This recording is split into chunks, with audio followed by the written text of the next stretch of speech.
네, Penny Find an Island 듣고 돌아왔습니다. 안녕하세요. 내 인생의 명작 김하준입니다. 지난 주말에 내 인생의 명작 북클럽, 북 콘서트가 열렸어요. 매주 목요일 저녁에 줌으로 8시 반에 이제 북클럽을 하는데 제가 이제 사회를 진행을 하고요. 2달에 한 번 북 콘서트를 하는데 많은 분들이 뉴저지 레오니아에 와주셨습니다. 제가 그 클래식 연주 모임에 있는데 그래서 Fly Me to the Moon이라는 노래 여러분들 아시나요? 네, 그 노래 제 기타를 배워서 직접 했습니다. 아마추어 밴드예요. 그래서 서툰 점이 좀 많았는데 다 같이 즐기는 그런 무대였다고 자평하고 싶네요. 1부에서는 그렇게 연주 공연했고요. 2부에서는 발렌티아 우리 스피커 분들이 다양한 주제로 연설도 10분씩 돌아가면서 4분이서 해주셨습니다. 저도 했고요. 또 3부에서는 지난 2달간 저희 내 인생의 명작에서 나온 명작 주제로 감동적인 그런 문구, 문장, 내용들을 소개하는 순서를 가졌습니다. 많은 분들이 와주셔서 또 이렇게 즐기시는 모습 보니까 울컥 너무 고맙고 정말 감동적이었습니다. 자, 좋은 책, 좋은 음악 함께하는 행복한 주말 밤입니다. 내 인생의 명작 매주 토요일 밤 10시부터 자정까지 이어지고 있습니다. 노래 듣고 돌아와서 오늘 내 인생의 명작 본격적으로 시작하도록 하겠습니다. 그랜드 셰퍼가 부르는 곡 러블리 타운 함께 듣겠습니다. 네, 오늘 내 인생의 명작에서 소개해드릴 명작은요, 이효석 메밀꽃 필 무렵. 네, 더 이상 설명이 필요 없는 작가이자 작품이죠. 이효석 작가의 단편 소설 메밀꽃 필 무렵. 네, 거의 대한민국의 가장 위대한 작품 중에 한 10작품, 5작품 선정하라 이러면은 아마 올라가지 않을까라는 생각이 들 정도로 엄청난 수작이죠. 36년도 1936년 잡지 조광, 조선일보에서 발행되는 잡지에 모밀꽃 필 무렵이라는 이름으로 수록되었다고 해요. 근데 지금도 조금 애매하죠. 모밀, 메밀 어떤 게 맞을까요? 네. 표준어가 메밀로 정립이 됐다고 해요. 그래서 이제 메밀꽃 필 무렵이 됐고, 그때 당시 출판되었을 때는 모밀꽃 필 무렵이었고요. 교과서에 나오는 책이잖아요. 그래서 아마 정상적으로 학교 과정을 밟은 분들이면 한국에서 누구나 읽었을 아주 인지도 만점. 실제 재미난 얘기가 나무위키를 검색해보면 강원도 평창군 봉평은 이 작품 덕에 먹고 산다라고 한다고 합니다. 한국 문학사에 정말 큰 획을 그었죠. 정말 서사 방식, 묘사, 운유법 어마무시합니다. 그 수준이 너무나도 높아서 대한민국 소설의 수준을 이 한 작품이 이 개인의 작가의 역량과 필력만으로 끌어올렸다, 이런 찬사를 받는 그런 책입니다. 제가 작품 내용 한 구절 읽어 드릴게요. 한번 낭송해 드릴 테니까 한번 들어주시겠어요? 길은 지금 긴 산허리에 걸려있다. 밤중을 지난 무렵인지 죽은 듯이 고요한 속에서 짐승 같은 달의 숨소리가 손에 잡힐 듯이 들리며 콩포기와 옥수수 잎새가 한층 달에 푸르게 젖었다. 산 허리는 온통 메밀밭이어서 피기 시작한 꽃이 소금을 뿌린 듯이 흐뭇한 달빛에 숨이 막힐 지경이다. 네, 이 구절만 봐도 알 수 있겠죠. 아주 뭐라고 말씀을 드려야 될까요? 정말 대단하죠. 이런 글을 쓸 수 있다는 게, 우리 한글이 이렇게 아름다워요. 한국의 자연이 이렇게 이쁘고요. 주인공 허생원이 동이가 이제 같이 나오는 그 장돌뱅이죠. 마음을 열어갈수록 그 허생원과 동이의 물리적인 거리도 가까워집니다. 간략하게 말씀을 드리자면 주제를 장돌뱅이 허생원은 우연히 만난 젊은 장돌뱅이 동이와 대화를 하게 되는데요. 장터로 가는 길에 이렇게 대화를 합니다.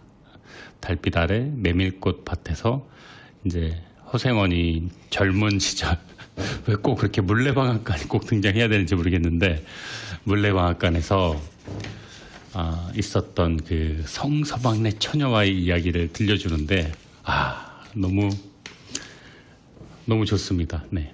자신의 과거 얘기를 들려줘요. 그래서 근데 이제 동이는 자기도 얘기를 막 합니다. 우리 엄마 홀어머니 밑에서 자랐고 생부가 누군지 궁금하다. 그런데 이게 좀 이상합니다. 이 동이는 아버지를 찾고 있고요. 이 허생원은 그때 그 하룻밤 첫 그 관계를 가졌던 그 성서방네 처녀의 뒷이야기를 궁금해하는데 이 이야기에 서로 비슷한 점이 참 많았던 거죠. 그리고 결정적으로 동이가 왼손에 채찍을 들고 있었고 뭐 어떤 발꼬락도 나옵니다. 그래서 자기 아들이라고 확신을 하게 되고 동이와 함께 동이의 어머니가 있다는 제천의 5일장으로 같이 가게 됩니다. 동이가 허생원 아들이라는 것, 그리고 허생원과 성씨가 재회를 곧 할 것이라는 것을 암시를 하는 거지, 그래도 직접 만나지는 그 내용까지는 안 가고요. 이 열린 결말이라 그러죠. 네. 달밤 그윽한 밤 메밀밭 봉평 5일장 또 알듯 말듯한 둘 사이의 인연 관계. 네. 정말 그 대한민국 단편 문학의 최고봉 봉평장. 네. 수작이라고 해도 아깝지 않을 명작입니다. 자, 노래 듣고 돌아와서 메밀꽃 필 무렵 이어가도록 할게요. Living on a Jet Plane, 프란시스카 커버곡입니다.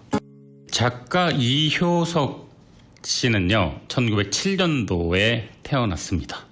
그리고 1942년도에 돌아가셨으니까 36살, 만으로는 35살? 네.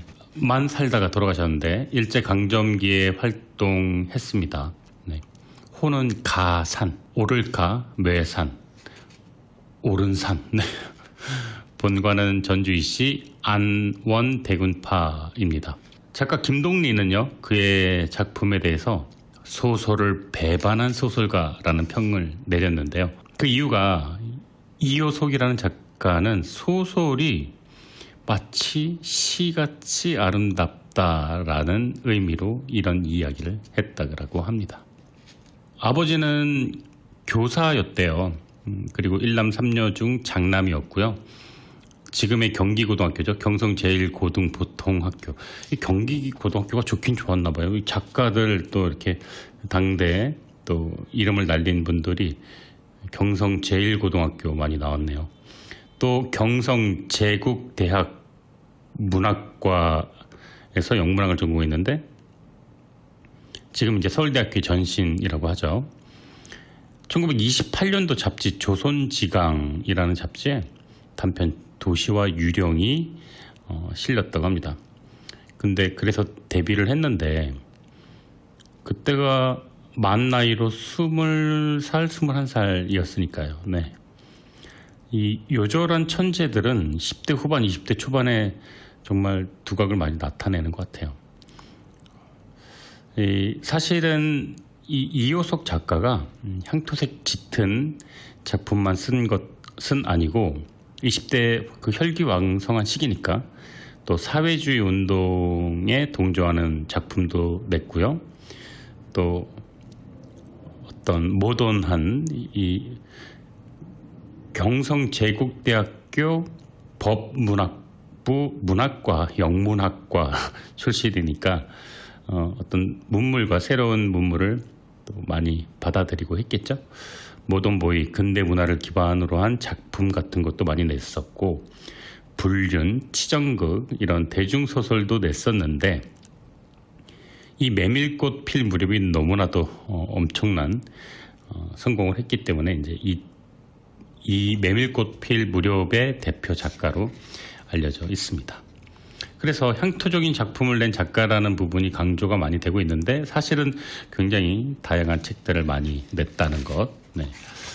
또 그 구인회라고 우리 시험 볼 때도 저 기억나는데요. 구인회, 네, 말로만 듣던 그 구인회. 지금은 이런 말 하면 안 되죠. 뭐 8공조, 7공조 이러면 안 되는데, 예전에 네, 이름을 참 순수하게 냈죠. 순수 문학단체입니다. 1933년도 구인회 창립 멤버로 활동했고, 또 1936년이니까 나이가 진짜 뭐랄까요, 아직 20대 때 숭실전문학교 대동공업전문학교 교수로 활동을 했습니다. 교수로 활동할 당시에 메밀꽃 필 무렵을 발표했고요. 또 2차 대전 와중에는 병에 걸린 자신의 아내와 두 번째 차남을 살리고자 또 부득이하게 친일 행적을 했다는 기록도 나와 있습니다. 그런데 안타깝게도 이 와이프와 차남은 1940년 연달아서 이렇게 무지개 다리를 건너게 됩니다. 결국 이효석 씨 본인도 병마로 고생을 하다가 2년 후 42년 5월 25일 한창 나이인 35세 결핵성 뇌수막염으로 사망을 하는데, 참 결핵을 걸려서 많이 돌아가시는 것 같아요. 또 그의 시신은 지금은 영동 고속도로 개설로 인해서 이장이 되었다고 해요. 경기도 파주로. 또 82년도에는 금관 문화 훈장이 추서되었고, 지금 뭐랄까 그 100세 시대라고 지금 아무리 얘기하지만, 그때 당시 1900년도 초반에 출생하신 한국의 젊은 작가분들 왜 다들 이렇게 요절을 하셨는지 마음이 슬프네요. 자, 노래 듣고 돌아와서 메밀꽃 필 무렵 본격적으로 자세히 알아보도록 하겠습니다. 네, 크리스 라이스, Great is Thy Faithfulness 함께 듣겠습니다. 네, 메밀꽃 필 무렵이 발표되던 1930년대는 일제 민족 분열 통치 시기였죠. 웬만하면 다 친일이었죠. 네, 너무 이렇게 그 스트릿한 잣대로 들이대면은 뭐 참 곤란한 상황이 많이 있죠. 친일 반민족 행위자로 변절하는 일부 작가들이 나오기 시작한 때가 바로 1930년대입니다. 초창기에는 소규모 동인지를 통해서 명맥을 이어왔고, 또 35년도에는 신문소설이 유행하기 시작했는데, 33년도에 결성된 구인회, 이효석 작가가 포함된, 또 해외에서 공부를 했던 해외 문학파가 중심이 돼서 모더니즘 문학이 퍼지기 시작했는데, 그 이강수의 무정처럼요. 이 모더니즘에 따라서 농촌 계몽 활동을 많이 이제 펼쳐지게 됩니다. 장르 소설에서는 역사, 애정, 뭐 이런 그 계몽 소설 이런 것들이 많이 있었고, 대표적인 작가가 염상섭, 최만식, 이이상, 박태원, 김유정, 김동리, 김동인, 뭐 이광수, 심훈, 현진건, 당연히 이효석 씨, 이렇게 대표적인 작가가 있었고, 재밌는 사실이에요, 여러분들. 문학상사 자료조사 연구실에 의하면은요, 이 메밀꽃 필 무렵이 실화라고 합니다. 네, 정말 뜻밖이죠. 한국일보에서 기획한 문학사 탐방 편에 보면요, 이효석 씨 편에 실제 이름도 등장해요. 강원도 평창 사평면에 거주하시는 김용송 씨의 증언에 의하면 현지 답사를 통해 얻은 자료는 메밀꽃 필 무렵이 실화였다는 근거가 있습니다.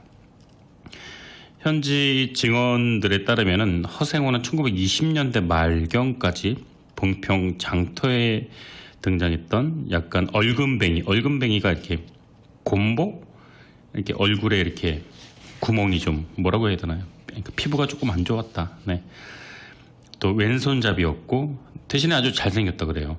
당시 40살 정도 된 충주집이라는, 그때 예전에는 그 여자분들 뭐 남원댁, 뭐 강릉댁, 충주집 뭐 이렇게도 했었죠.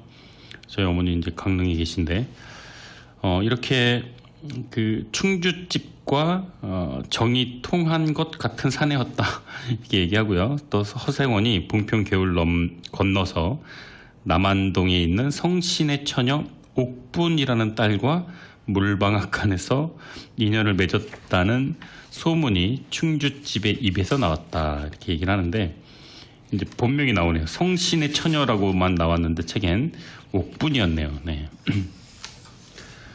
성서방네 처자는 소문이 있은 후에 이사를 갔죠.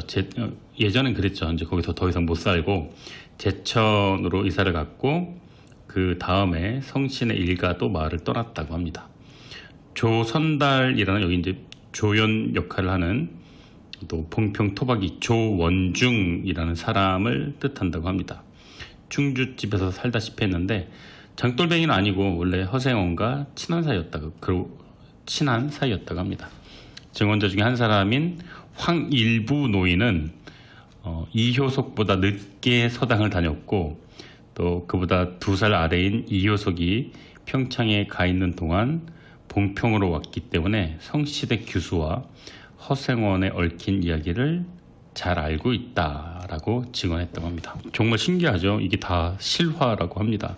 다만 이 실화 중에 동의에 관련된 얘기는 없는데, 이 동의의 존재만큼은 이효석 작가의 창조된 가상의 인물이 아닌가라고 짐작한다고 합니다. 그러니까 조선달과 동의는 소설 속의 허구의 인물로 소설의 구성을 극화하려는 의도에서 배열된 창작된 인물이고, 허생원과 또 성서방네 처자는 실존하는 인물이다 이렇게 이해하시면 좋을 것 같습니다. 또 이 밖에도 청명한 달빛, 메밀밭, 물방앗간, 개울, 산고개, 이런 짙은 서정성의 부각을 위해 효과적으로 배치된 향토적 특색은 전적으로 이 지역의 어떤 그 상황을 작가적인 관점에서 묘사를 한 거라고 보여지고 있습니다. 노래 듣고 돌아올게요. 그레이시 애담스가 부르는 21 함께 듣겠습니다. 네, 이 작품은 이효석 작가의 문학 세계가 아주 응축된 그런 작품이라고 할 수가 있겠습니다. 허생원, 그 다음에 나귀. 이 나귀가 참 명물이에요. 여기서는 참 가슴이 짠한데, 또 허생원과 동의, 아빠와 아들. 이 구성은 어떤 1930년대, 1900 초반에 대한민국 단편 소설의 정점을 찍는 그런 단편 문학이다라고 많은 평론가 분들이 이야기를 하고 있습니다. 또 하얗게 핀 밤길을 배경으로, 어떻게 보면 로드무비, 로드 노벨 같이 얼굴 때문에, 얼굴이 약간 그 곰보였다고, 그래서 여자와 인연이 없던 허생원의 애틋한 사랑을 형성화시킨 작가의 어떤 장치가 또 돋보입니다. 자연에 대해서 너무 아름답게 묘사를 했어요. 정말 시 같은 그런 글들이 너무나 많은데, 뭐랄까, 이 이효석 작가의 이 작품에서 우리나라 산문, 우리나라 뭐 산문이든 운문이든 또 한 단계를 도약시켰다 이렇게도 얘기를 많이 합니다. 특히 회상 형식으로 이어지는 장돌뱅이 허생원의 이야기, 그게 이제 산길, 달빛, 메밀꽃, 개울로 이렇게 연결되면서 이 작품 배경의 분위기와 함께 그 한국의 정서가 자리하고 있습니다. 정말로 그 이효석 문학의 백미, 또 한국 문학의 대표적인 단편 소설이라고 말을 할 수 있겠는데요. 이 작가 이효석의 친구이자 또 같은 문인이었던 유진오 작가는 이효석론이라는 책에서 이렇게 말을 했어요. 이효석의 세심한 문장들 속에 시를 발견한다. 이효석의 소설에는 깊이 파고드는 감각적인 묘사와 암시와 상징이 시를 대표하고 있다. 그 시는 영혼의 진수를 독자들에게 보여준다. 제가 그 대표적인 그 책의 한 부분, 한 장면 제가 짧지만 읽어드리도록 할게요. 이지로는 졌으나 보름을 갖지는 달은 부드러운 빛을 흐붓이 흘리고 있다. 대화까지는 70리의 밤길 고개를 둘이나 넘고 개울을 하나 건너고 불판과 산길을 걸어야 한다. 길은 지금 긴 산허리에 걸려 있다. 밤중을 지난 무렵인지 죽은 듯이 고요한 속에서 짐승 같은 달의 숨소리가 손에 잡힐 듯이 들리며 콩포기와 옥수수 잎새가 한층 달에 푸르게 젖었다. 산 허리는 온통 메밀밭이어서 피기 시작한 꽃이 소금을 뿌린 듯이 흐뭇한 달빛에 숨이 막힐 지경이다. 붉은 대공이 향기같이 애잔하고 나귀들의 걸음도 시원하다. 길이 좁은 까닭에 세 사람은 나귀를 타고 외줄로 늘어섰다. 방울소리가 시원스럽게 딸랑딸랑 메밀밭계로 흘러 들어간다. 네,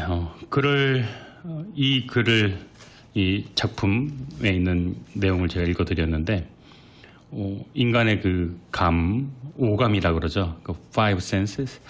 자, 이 오감을 자극하는 이 저자의 글은 정말 아름다움을 대표하고 있는 게 아닌가 생각이 듭니다.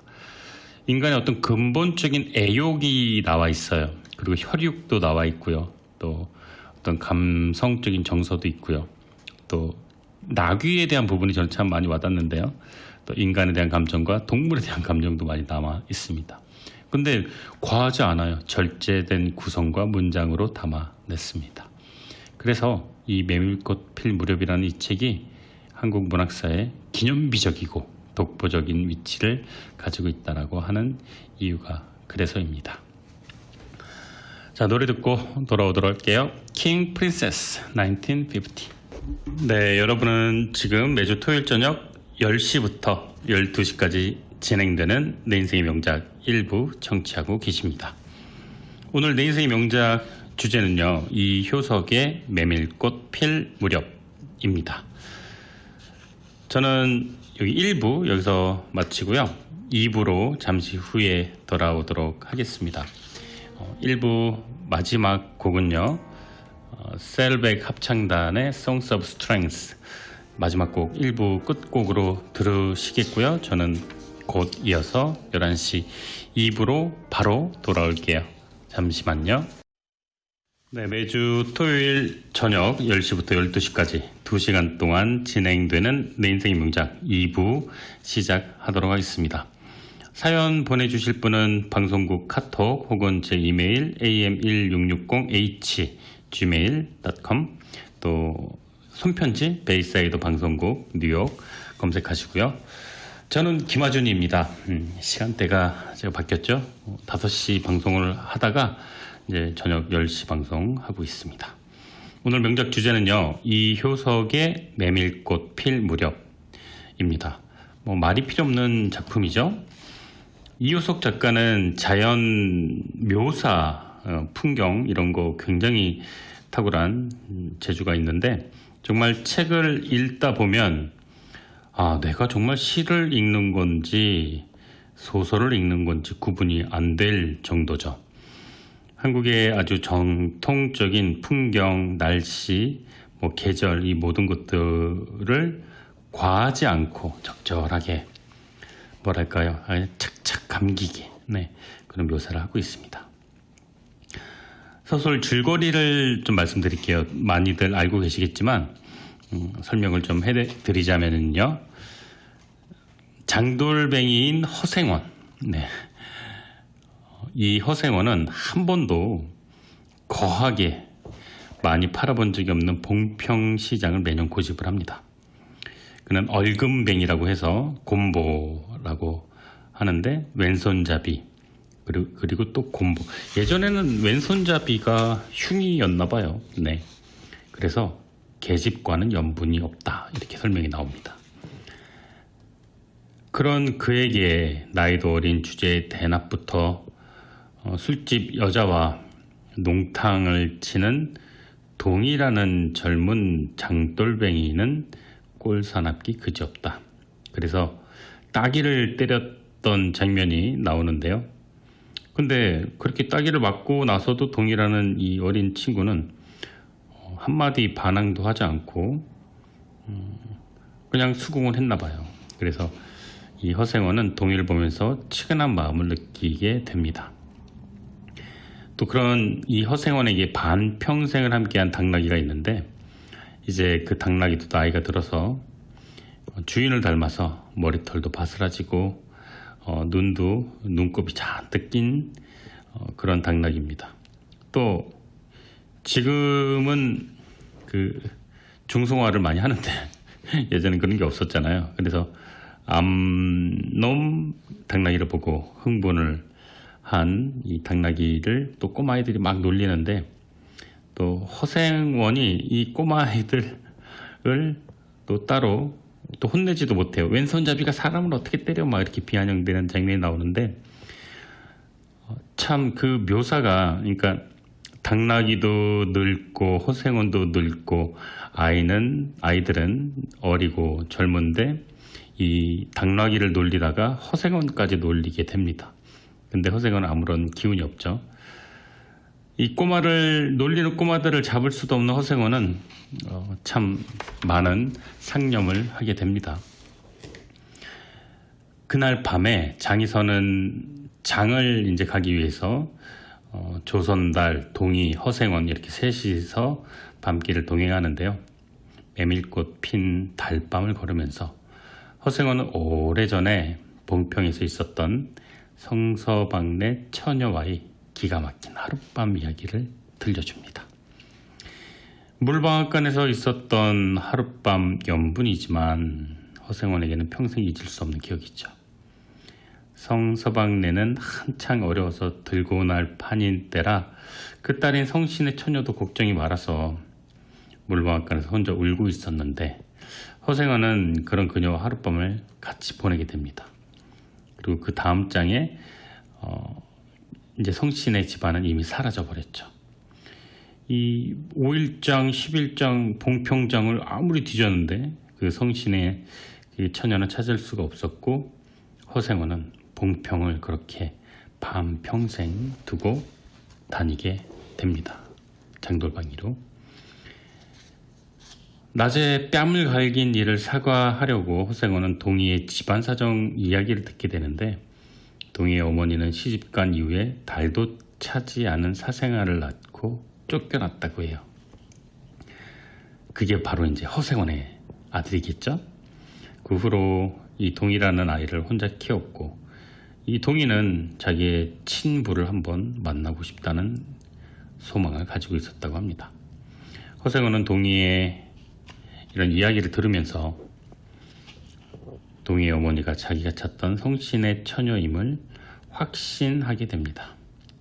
그리고 허생원은 다음 장에 동희의 어머니가 있는 제천으로 갈 것을 얘기하고, 그런데 그 와중에 채찍을 든 동희의 손이 자신과 같은 왼손잡이임을 확인하게 됩니다. 네. 그런데 이 전문가들은요, 왼손잡이는 유전적 요소가 아니다라고 이렇게 뭐랄까요, 초치는 얘기를 하게 되는데, 문학적인 장치라고 보면 좋을 것 같습니다. 동희의 어머니가 있는 제천으로 가려는 허성원의 여러 가지 이제 어떤 상징적인 장치라고 생각되는데요. 노래 듣고 돌아와서 이어가도록 할게요. Sunrise, 노라 존스가 부릅니다. 이 소설의 배경은요, 시간적인 배경 또 공간적인 배경으로 나눌 수가 있는데, 대화까지는 70리의 밤길이다. 길은 지금 긴 산허리에 걸려 있다. 이렇게 어떤 공간적인 배경으로 산이 참 중요한 역할을 하는 것 같아요. 이 책에서는.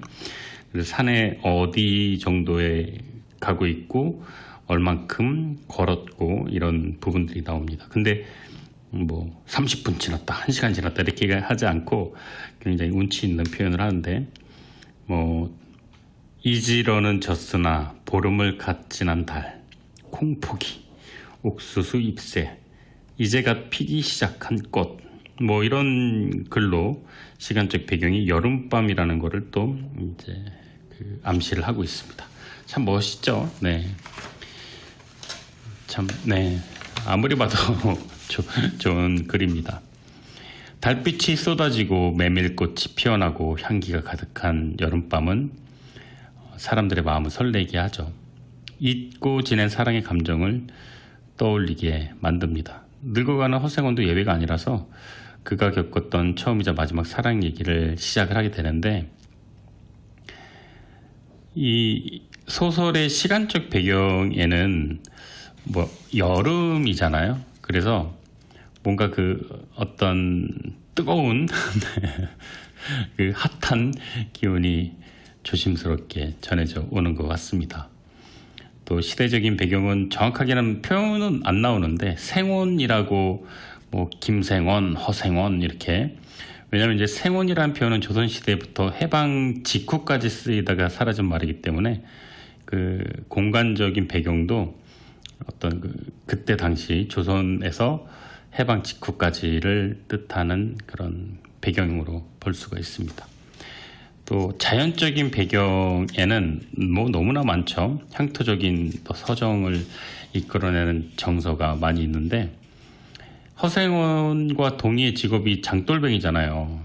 정착하지 못한 채 떠돌아다니는 직업을 가지고 있는데, 이렇게 사회적인 배경이 인물 어떤 현실 사회에서 시대적인 그 어떤 작품의 여러 가지 메시지랑 또 많이 연결이 되고 있는 것 같습니다.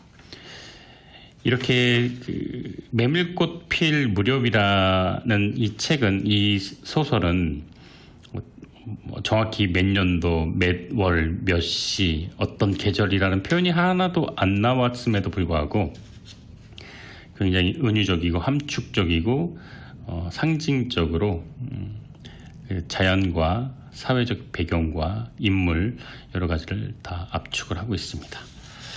자, 노래 듣고 돌아와서 이제 책 본문 내용 조금 더 설명해 드리도록 할게요. Sunshine State, Drug Dealer 함께 듣겠습니다. 네, 제가 책에 나온 한 문장, 한 단락 읽어 드릴 텐데요. 이 허생원, 또 동희, 조선달 이렇게 세 명이서 길을 걷고 있잖아요. 밤길을 묘사하는 부분인데 본문 내용 읽어 드리도록 하겠습니다. 허생원은 조선달을 바라는 보았으나 미안해서가 아니라 달빛에 감동해서였다. 이지러는 졌으나 보름을 갓 지난 이 달은 부드러운 빛을 흐붓이 흘리고 있다.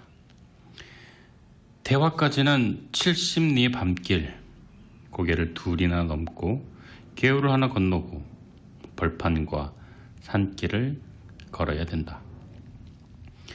길은 지금 긴 산허리에 걸려있다. 밤중을 지난 무렵인지 죽은 듯이 고요한 속에서 짐승 같은 달의 숨소리가 손에 잡힐 듯이 들리며 콩포기와 옥수수 잎새가 한층 달에 푸르게 젖었다. 산허리는 온통 메밀밭이어서 피기 시작한 꽃이 소금을 뿌린 듯이 흐붓한 달빛에 숨이 막힐 지경이다. 붉은 대궁이 향기같이 애잔하고 나귀들의 걸음도 시원하다. 네, 이 책의 한 구절입니다. 네. 사랑했었던 연인에 대한 기억. 또 허생원은 옛날 얘기지만 그 한 번의 기억으로 평생을 살아가고 있는 인물입니다. 그 기억은 장돌뱅이로서 떠도는 삶을 살지만 여자와는 도통 인연이 없는 이 허생원이란 사람에게는 단 하나의 희망이기도 했습니다. 그래서 허생원은 송신의 처녀를 한 번이나 평생에 남은 인생에서 더 볼 수 있을까 하고 장사도 잘 되지 않는 봉평장을 매번 거르지 않고 갑니다. 우리가 이렇게 살아가는 모습들을 이 이효석이라는 작가는 담담하게 그려내고 있습니다. 참 많이 닮아 있어요. 저랑도 많이 닮아 있는 것 같아요. 아름다웠지만 이루어지지 않고 슬픈데 그 기억으로 평생을 사는 누군가 참 존재할 겁니다. 어떤 누군가나 자기가 사랑했던 그 기억과 추억은 있을 거예요. 이 소설 속의 허세건의 모습은 누구나가 공감할 수 있게 되지 않나 생각됩니다. 그래서 달밤에 메밀 꽃밭에서 건네는 이 허세건의 과거 추억 이야기가 아름답고 슬프고 공감되는, 또 향긋하게 피어난 메밀꽃의 하얀 냄새, 또 하얗게 뜬 달무리, 또 슬픔도 연상이 되고요. 100년 정도 지난 책이에요. 그죠? 근데 지금도 어제 출판됐던 책이라고 해도 공감할 정도로 정말로 잘 지어진 작품이라고 생각됩니다. 작품 읽으면서 정말 어린 시절로 이렇게 거슬러 올라가는 느낌 많이 받았어요. 예전에 시험 문제 점수 잘 받으려고 했던 그 내용이 아니라 정말로 좋아서 읽으니까 이렇게 아름답게 다가오네요. 허생원의 이야기, 또 동이, 또 낙이 당나귀 얘기 잠시 후에 노래 듣고 제가 조금 더 해드리도록 하겠습니다. 정말 제 집에 있는 그 시니어 덕과 너무 비슷한 것 같아요. 자, 올리비아 뉴튼 존, If You Love Me, Let Me Know 함께 듣겠습니다. 동이는 정말 허생원의 아들일까요? 왼손잡이고 발가락이 닮은 게 자식이라는 증거가 될 수가 있을까요? 많은 사람들 중에 그들이 만난 게 우연일까요? 노력하는 사람에게 운명이 운연이라는 다리를 놓아준다, 이런 얘기 있죠. 근데 허생원이 어떤 노력을 했을까요? 그래서 봉평장을 몇십 년간 성신의 그 처녀를 만나기 위해서 왔다 갔다 했지 않습니까? 그 염원이 아들을 만나게 해준 게 아닌가 생각도 들고요. 물론 이제 이 소설은 열린 결말로 끝나지만 참 많은 생각들이 드는 그런 마무리입니다. 장돌뱅이, 허생원, 조선달, 동이가 이렇게 길을 걸으면서 나누는 대화, 풍경, 느낌, 분위기, 계절, 날씨. 이 젊은 장돌뱅이 동이가 이 허생원의 아들인지 정확하게는 안 나옵니다. 그런데 달이 뜬 밤 이 대화장으로 이동하고 길에는 메밀꽃이 흐드러지게 피어있고 허생원은 이 성신의 처녀와의 하룻밤 인연을 이야기하고 동이는 자기의 출생과 집안 내력을 이야기를 합니다. 그리고 왼손잡이와 발가락이 닮은 것. 그렇게 소설은 마무리가 됩니다. 인상 깊었던 장면이 너무나 많지만 짐승 같은 달의 숨소리, 이런 표현을 어떻게, 대체 어디서 이걸 따온 겁니까? 달이 어떻게 숨을 쉬시는데 짐승 같은 소리를 내면서 어떤 정말 부드럽게 이 달이 짐승처럼 울고 있는 거죠. 허생원이 나의 아들인 동이를 알아채고 엉엉 울면서 막 소리를 친 게 아니라 달이 짐승 같은 숨소리를 뿜어낸 거죠. 또 옥수수, 콩, 또 산허리, 메밀밭, 이런 것들이 등장을 합니다. 글만으로도 풍경이 눈에 잡힐 것처럼 보이고요. 정말 숨이 막힐 것 같은 그런 긴장감도 오고요. 정말 신기한 경험이죠. 이 젊은 시절에 이 번 돈을 다 날려버리고 장돌뱅이로 살고 있지만 이 허생원은 성씨 처녀와의 그 하룻밤, 그 기억, 그 추억, 그 경험을 평생 추억하면서 살고 있습니다. 뭐랄까, 이 책은 풍경과 배경이 참 많은 이야기를 하고 있는 것 같아요. 흐드러진 메밀꽃 필 무렵. 아름다운 책인 것 같습니다. 본문 내용 낭독해 드리도록 할게요. 산허리는 온통 메밀밭이어서 피기 시작한 꽃이 소금을 뿌린 듯이 흐뭇한 달빛에 숨이 막히게 한다. 붉은 대궁이 향기같이 애잔하고 나귀들의 걸음도 시원하다. 길이 좁은 까닭에 세 사람은 나귀를 타고 외줄로 늘어섰다. 방울소리가 시원스럽게 딸랑딸랑 당나귀 목에 걸린 소리가 들린다. 여러분들, 매년 한국에서는요 9월에요 봉평에 메밀꽃 향기가 사방을 휘감는데요. 이어속에 이 작가의 말을 빌리자면 풀 위에 소금을 뿌려놓은 듯 새하얀 꽃이 사람들의 발길을 붙들고 가슴속에 새침하게 앉아 절대 나오지 않을 것 같은 감성을 이끌어낸다. 생애 한 번이었던 너무나 짧았던 이 허생원의 이 사랑 이야기. 이효석 단편소설 이 메밀꽃 필 무렵은 허생원, 성서왕래 처녀, 그리고 그의 자식 동희, 하룻밤 애틋한 인연이 담긴 서정적인 작품인데, 이게 참 희한해요.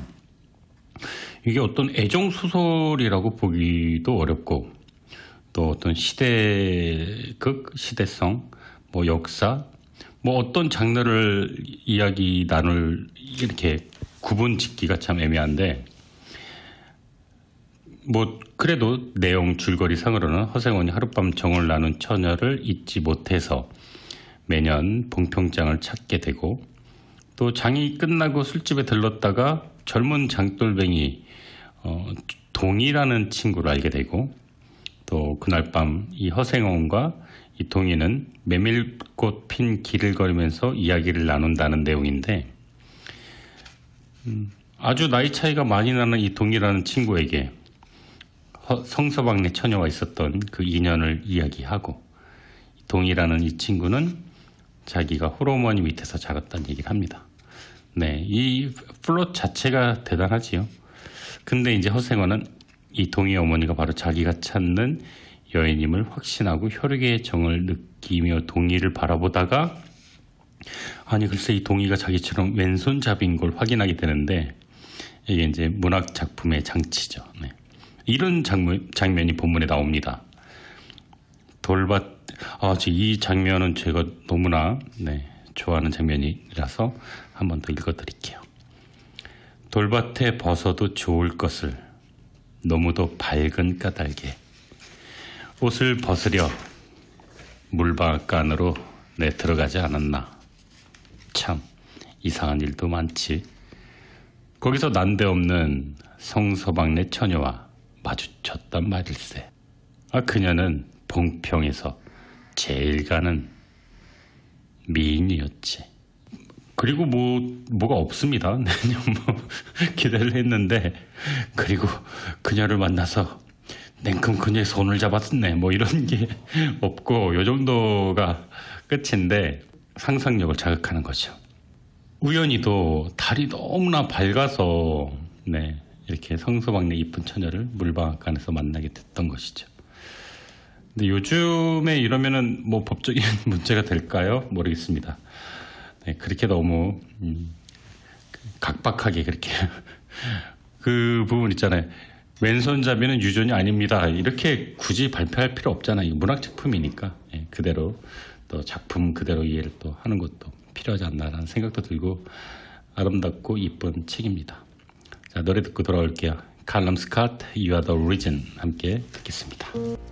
네, 극 중에 허생원과 나귀를 묘사한 부분이 있는데 정말 재밌어요. 제가 소개 잠깐 해드릴게요. 젊은 시절 돈을 벌 때도 있었지만 도박에 집안 물건 다 팔아 제껴서 지금 이 나이 먹도록 장돌뱅이를 그만 못 두고 산다. 그래도 마지막 당나귀만큼은 도박에 아무리 미쳐도 팔아치우지 않았다. 근데 이 당나귀는 반평생 같이 지내온 짐승이다.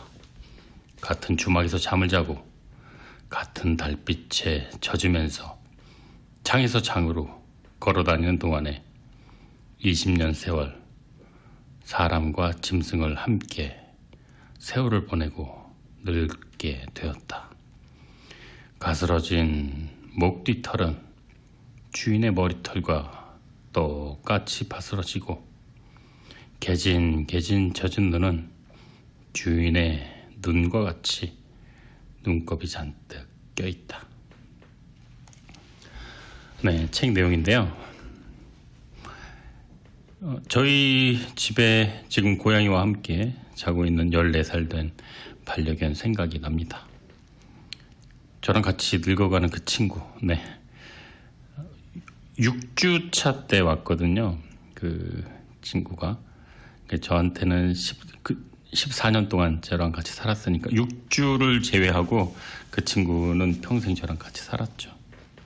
그리고 이제 7살 때 고양이가 왔으니까, 이제 고양이가 1살 때 왔으니까 고양이도 8살이네요, 벌써. 다들 나이가 너무 고령이에요, 저희. 네. 같은 집에서, 그러니까 14년, 5년 전이니까 제가 대학원 다닐 때, 유학생 시절부터, 그때부터 시카고에서 또 뉴욕, 퀸즈, 또 지금 뉴저지까지. 얼마나 많은 집을 이사를 다니는지 모르겠어요. 옥탑방, 뭐 반지하. 저희 개가 진돗개라서 큰 개를 싫어하는 또 그런 게 많이 있잖아요. 그래서 좀 이사하기도 쉽지 않았습니다. 근데 이 매물꽃 필 무렵에 당나귀가 나오는 그 부분이 참 마음에 많이 와 닿더라고요. 특히나 젊은 시절 아무리 도박이 미쳐서 막 집안 가재도구 다 팔아 잡겠을 때도 당나귀만큼은 지켰다라는 말. 아무튼 제가 뭐 그랬다는 건 아니지만 또 같이 늙어간다는 그 이야기. 또 20년 세월 짐승과 함께 늙게 되었고 또 눈곱 낀 또 외모, 머리털도 이렇게 탄력을 잃고 너무 슬픈가요? 저 그 정도는 아닌데 우리 강아지랑 저는 네. 그런 공감되는 내용들이 또 생각나서 여러분과 함께 나누어 봤습니다. 네, 매주 토요일 저녁 10시에 시작하는 좋은 책과 좋은 음악이 있는 곳 김하준의 내 인생의 명작이었습니다. 2시간 동안 진행되는 방송이고요. 오늘 함께 나누었던 명작은 이효석 작가의 메밀꽃 필 무렵입니다. 이었습니다. 벌써 자정이 다 되었습니다. 여러분 늦은 시간까지 함께 해주셔서 정말 감사합니다. 오늘 마지막 곡은 2곡 준비했습니다. 타마 캐플리안의 Come Home 이라는 곡, 그 다음에 이어서 빌리 조의 피아노맨, 이 2곡 준비를 했고요. 자정이 다 되었어요 벌써. 네. 늦은 시간까지 이렇게 저랑 함께 해주셔서 너무나 감사드리고요. 저는 다음 주 토요일 10시에 다시 돌아오도록 하겠습니다. 지금까지 내 인생의 명작, 저는 김하준이었고요. 항상 끝까지 응원해 주시고 청취해 주시고 또 책을 사랑해 주시는 여러분들이 있어서 더 힘내서 저도 열심히 책을 읽고 방송을 합니다. 무엇보다 좋은 것은 저도 열심히 책을 읽는다는 거예요. 이런 계기가 또 책을 더 가까이 하게 만들고 또 소개해 드릴 수 있는 그런 보람과 또 어떤 사명 이런 것도 있는 것 같습니다. 자, 늦은 시간까지 함께 해주셔서 정말로 다시 한번 감사드리고요. 끝으로 이 2곡 함께 들으시면서 저는 물러나도록 하겠습니다. 전 다음 주에 다시 찾아뵙도록 할게요. 지금까지 내 인생의 명작 김하준이었습니다. 감사합니다.